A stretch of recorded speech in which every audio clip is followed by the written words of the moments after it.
विठ्ठलाने स्वतः ज्ञान न देता गुरूंकडे पाठवणे. एकदा सर्व संत मंडळी जमली होती. तेव्हा मुक्ताबाईने गोरा कुंभारांना सांगितले की सर्व संतांची परीक्षा घ्या. त्यांनी एक लाकूड घेतले आणि लाकडाने सगळ्यांच्या डोक्यावर एक एक थापटी मारली.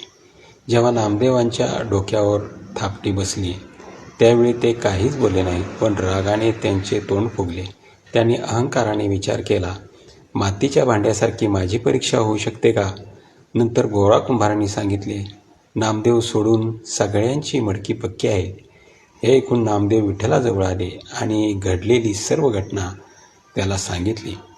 देवाने सांगितले, मुक्ताई आणि गोरोबा म्हणत आहेत की तुझे डोके कच्चे आहे, तर तू खरोखरीच कच्चा आहेस, कारण तू सद्गुरूंचा आश्रय घेतला नाहीस.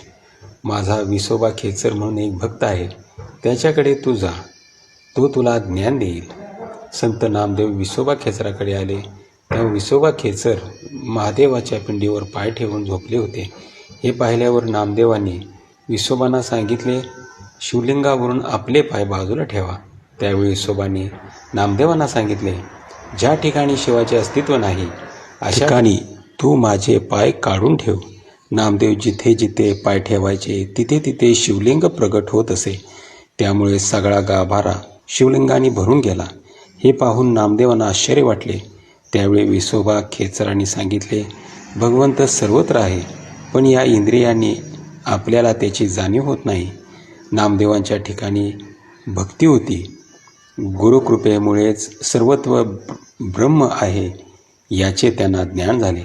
संत नामदेव परमेश्वराच्या सगुण रूपाशी एकरूप होते. केवळ गुरुकृपेनेच त्यांना निर्गुण रूपाशी एकरूप होता आले.